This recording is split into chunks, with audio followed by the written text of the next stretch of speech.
Hello and salutations. This is another Saturday episode, another beautiful day that brought you back to, or for the first time, to the Cotton Candy Clouds podcast. Song of the day is Fire by Ohio Players. And this is the Cotton Candy Clouds podcast, the podcast that discusses too much of nothing and a little bit of everything with a myriad of theories and perspectives on a smorgasbord of topics with an appetence for randomness, highlighting my unimportant opinions mixed all in together. My name is Fee, and this is the Cotton Candy Clouds podcast. Thank you again for tuning in. Okay, listen, I don't know if you all noticed, but guess what? It's summer. Officially, it is summer. It is summer in on a globe, on an orb ball that is tired of us as human beings, and we carry on in spite of. And there has been a lot of, I feel like every year, and this had, I'm gonna look this up for us, for me, for you, for everybody. I feel like there's something called collective amnesia or societal memory loss or something, because it's like every year people forget that the weather is happening. Every year people don't know, what 80 degrees feels like. Every year people are like, it's raining, it's pouring, old men are snoring. Like, it just seems like every year, I guess due to life happenings, I'm assuming through people working and taking care of their children and different things, I guess you just forget like your environmental happenings as well that happen continuously and consistently every year. I don't like the choice phrases of global warming or climate change, because to me they sound redundant to me, because it's more of like a climate crisis or an earth endemic or something. It's like it should be more spooky of a phrase to describe what happens when people who are evil and are in charge ensure that the air and the water and the people are polluted, and therefore have to rely on things, and it consistently upkeeps capitalism. Like, we need a more sometimes I don't like when words are spookily spoken, but in this case, when it comes to how every year time changes and climate evolves or devolves, I feel like we need a better phrase to address that. Anyway, my point is this, is that it's summer. I get on this podcast, I can get rolling. It's summer, and I think everybody knows, I hope, what that means. It means droughts, it means earthquakes, it means bad weather, bad climate. But it's okay. We will, these are opportunities to hold people down, to stop forgetting things, number one, because I feel like, okay, to go back and do my rant, I just feel like when a large group of people, society and cultures and things, forget that things happen over and over again, you can't ever progress. Because if you're always forgetting, you're never doing to prevent or to aid in a better future. You know what I'm saying? If you're constantly forgetting the past. So, there's some things there, but all I'm saying is that I just wish people would be more aware, remember, and be more prepared and be more helpful, etc. when it comes to climate. I mean, it's just like, my goodness, it's like every year people die, and it's like people forget that, it's due to water, it's due to the infrastructure of homes being built certain ways, like all induced in the climate situation. And it's just weird and bothersome that we're always going over that with people. I know people, literacy, we had a literacy crisis. I know things are happening, but my goodness, can we try to remember that this is an every year thing? And can we try to be better in helping others get the information and also helping others be better prepared? I don't know, because the earth gonna do its stuff. She's always going to move how she wants to. So why is it that anyway, okay. So happy June, happy summer. Okay, please stay hydrated and please eat your fruits and vegetables. So June also is Black Music Appreciation Month. So happy Black Music Appreciation Month. It doesn't matter who you are as a person, even if you are a squirrel listening to this podcast. I don't know how, but thank you so much. Everybody knows the influence that Black music has had on the world, right? And so I just want to start off by quote of the day by Donna Summer. God had to create disco music so I could be born and be successful. And it's so true, because she really is and was and really is a pillar in that music genre, but also an inspiration to so many other artists and the mother of multifaceted ways to present such music. Okay, so let me try to see if I can go to the facts about her. Okay, so first of all, and I couldn't find it, I don't know what was going on, but it was something where the Grammys had this award that was like Best Disco Award, and it was the only award. It was the only year that it was done, and Donna Summer was the only one that won, and it was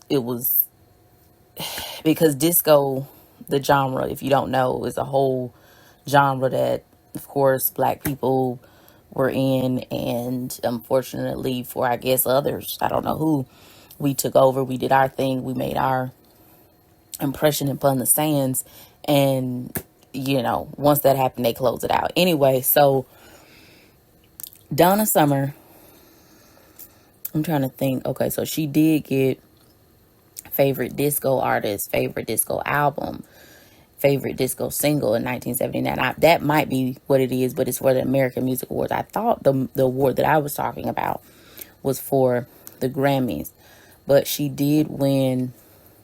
I love that she won Best Rock Vocal Performance as a female for Hot Stuff, and if I'm not mistaken, that was the first year that award was introduced, and she won that. Okay, so, and she was the first Black woman to do so, and so there she is making records. Okay, and I find Donna Summer to be an interesting person. She unfortunately passed away from lung cancer, and these people tried to say that it was because she used to smoke cigs or something like this. But lo and behold, she had been saying and trying to proclaim that due to her being around ground zero during the 9/11 situation, she was infected. And it was weird to me because, and I remember when she was saying this, I think it was weird to me because I'm like, okay, to me that makes sense, because thousands of people have died from that, from being around that area, from surviving that.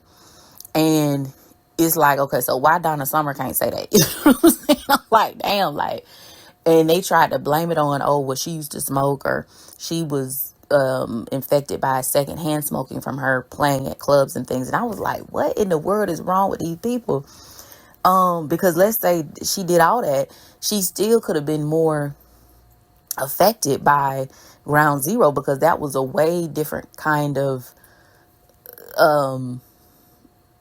that would just be a different kind of infection, if you will. Like the particles from those buildings and the smoke and the fires and stuff, it would have been, anyway, it was just something that always stuck to me. So justice for her. But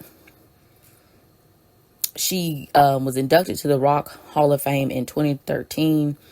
And she also was inducted into, because a lot of people don't know, she also was a songwriter. And she was inducted into the Songwriters Hall of Fame, I think in 2025. It really shouldn't have been that soon. But she was inducted. I'm trying to find it, y'all. Sometimes when I'm doing these pods, it's just raw stuff happening. And so, yeah. Okay, so in 2025, she was inducted into the Songwriters Hall of Fame. But I just feel like that should have happened a long time ago. And She also was inducted into the National Rhythm and Blues Hall of Fame as well, R&B. And she was inducted into the Rock and Roll Hall of Fame. Did I say that? Anyway, yeah, I did. Okay, so, and that was a year after she passed away. Now, as you know, the song of the day was Fire by Ohio Players. And they have a special place in my heart because sometimes when we're talking about black music, we're not talking about ensembles.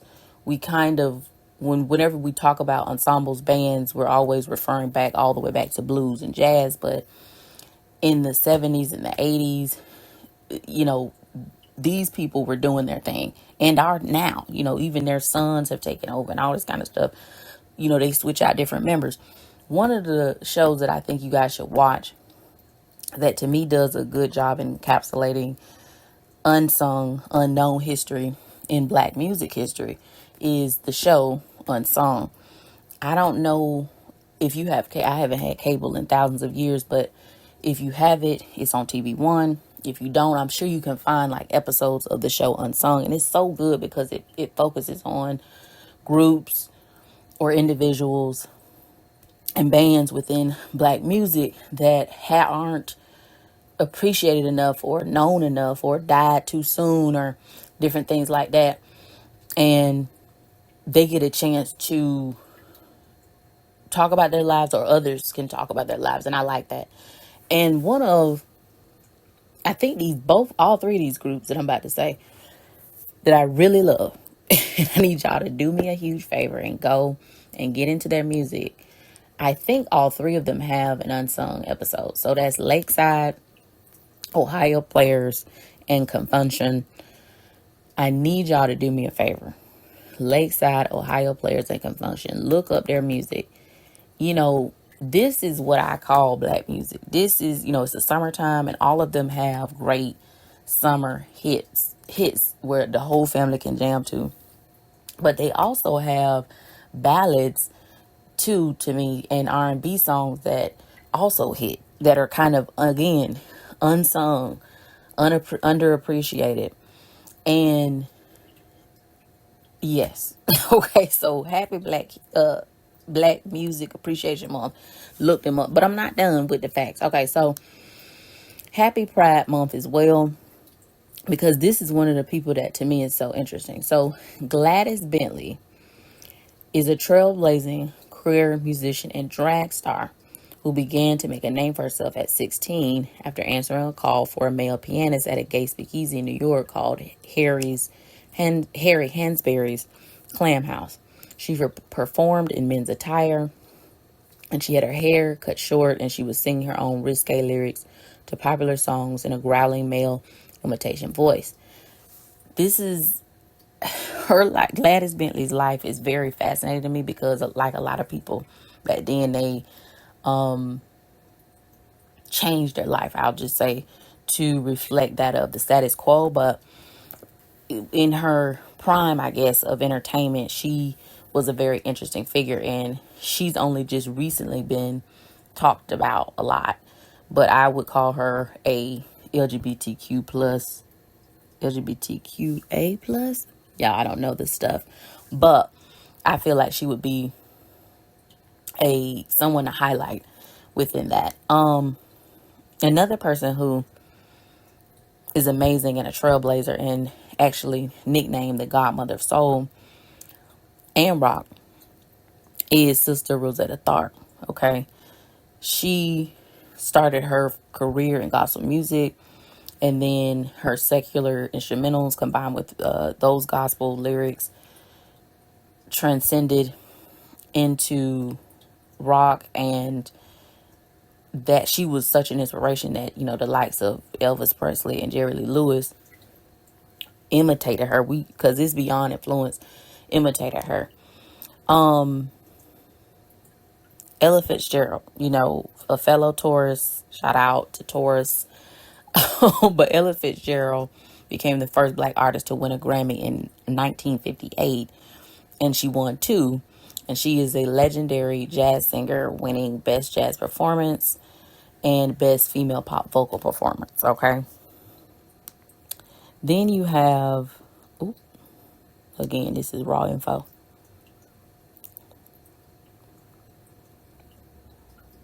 Okay, what the heck? We have Mamie Smith, who records the first blues song by a black musician in 1920. After Perry Bradford went to the bat for her, she created the first recordings with That Thing Called Love and You Can't Keep a Good Man Down.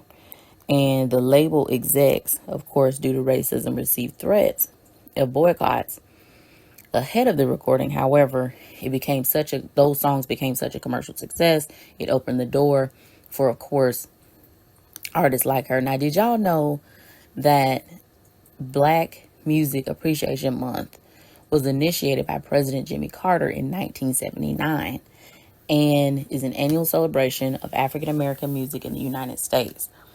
A lot of people don't know that when it comes to things like Juneteenth, Black Music Appreciation Month, it is specifically to highlight African American, as in Black American, the people whose ancestry is directly related to chattel slavery within the United States of America, and their history and how it reflects upon society. And we always have to keep that in mind. You know what I'm saying? Because there's multiple months for multiple different things, but it's always good to keep the info and the juice within the parameters, if you will. But I'm gonna post on the Cotton Candy Clouds podcast, Twitter, Facebook, and Blue Sky some links to some good sites that kind of highlight different facts about Black Music Month, and because I just feel like it's important. You know, music is its own language, and that brings me to the word of the day, which is Idioglossia. And I know it's crazy. Idioglossia is a noun, and the definition is an invented language developed by an individual or a very small group of people, especially by a child or by children in close contact, such as twins. The second definition is a pathological condition characterized by speech so distorted as to be unintelligible. But don't get discouraged or distracted by the definition, because basically Idioglossia is a form of communication, either verbal or nonverbal, between a small group of people. And one of the groups of people on this planet, on Earth, is Black Americans. Black Americans, again, those people who have ancestry connected to chattel slavery in the United States of America in particular, have endoglossia within our culture, because only we can speak it. Only we know what the hell going on. It's something that almost is epigenetic. It's something that even no matter where you are, no matter your status, class, etc., within the United States of America, there's something that people just know. Again, verbal, nonverbal. It's a language that can be, verbally spoken or spoken, excuse me. And we've got it. So that's the word of the day. And just so y'all know, I promise you, it's only 3 or 4 more days left in June. And I will talk about Book of the Month, which is The Neighbor Favor by Kristina for us. Okay. I promise. But just know that, I don't know, June has been so filled. It's like June, I don't know. June has been all over the place in terms of like mentally, physically, everything, trying to do different things, punch out ideas, no matter what we say, or what people believe, when it comes to the stars aligning and the planets and things be happening, and, some stuff is just out of your control, okay? So I couldn't read all the damn book, but just know Book of the Month is The Neighbor Favor by Kristina Forrest, and I will be discussing it next, I think it's Wednesday or Tuesday is the last day of June. Crystal of the month is green aventurine. Is the stone of opportunity. It represents luck, prosperity, and manifestation of love. It can soothe and affirm relief and tranquility. I do believe it so. And I am a green aventurine advocate, if you will. So, speaking of going back to Black Music Appreciation Month and thinking about Whitney Houston, recently I was trying to use code words, but fuck it. But if you didn't know, recently Oprah Winfrey made some comments and brought up a memory that she had, allegedly, quote unquote, of beloved singer Whitney Houston. And I think, because I don't really want to, I guess when it comes to celebrities in general, I don't ever like to harp on their negativity, like how negative they are, because they're getting paid too much for me to care, ultimately. But every now and again, of course, as one does when they love to yap and yammer, you know, I do have to say something. And I think what got to me is this, is that at the end of the day, people have this thing where they believe that people should not be loved, appreciated, and celebrated because they do certain things, right? So in the terms of Oprah Winfrey, I think she has some traumas and some things where I believe that she believes that people who may have had problems with drugs, or people who, or just people who have addictions in general, or people who do certain things, don't deserve love, care, appreciation, to be honored. Because what she failed to realize is nobody gives a fuck. And the thing about it is, nobody ever gave a fuck. And also, what's important to know is that, you know, for a lot of people who are condemners, because to me, I believe there's a major, difference. There's a huge space in between what judgment is and what condemnation is, right? And so for the people who are condemners, who shut you down, you know, turn their backs on you in society or in your family, whatever you do that they don't like, they condemn you, and they don't believe, again, that you should be honored, appreciated, celebrated, known, etc. And what Oprah Winfrey doesn't realize is that no one is condemning Whitney Houston for doing drugs. Let's say she did fall. Let's say she did do some drugs. I don't give a fuck. Sorry, babe. Whitney Houston, for me, is every woman. She is the one who believes the children are our future. She's the one who created and produced, not created, but produced the best Cinderella known to Disney. She's the one that produced Cheetah Girls, who, like Cinderella, we don't want to be living in a dusty cellar. And so it's just like, this is the woman behind some of the youth and adults and all generations. I mean, greatest memories, can sing. And just like everybody else, Whitney Houston struggled with things. She had addictions. And I'm no better than her in terms of me having things that I struggle with. And I've still yet to leave an impression, the kind of impression that Whitney Houston has done in spite of. You know, it's the same thing with, like, you know, many historical figures. It's like the things that they were able to accomplish in comparison to their vices or their addictions and stuff. At the end of the day, their accomplishments outweighed it tremendously. So much so that you bringing up their idiosyncrasies and sins and etc. would not mean a thing to me, because at the end of the day, unlike many, you know, millions of people, they've been able to become icons and legends within society more for what they've done that's great than what they've done that's not so great. And I just have to question the psychology and the goodness within a person who chooses to bring up memories about a woman when the man that accosted this woman for her money and for her talent and for her legendariness died.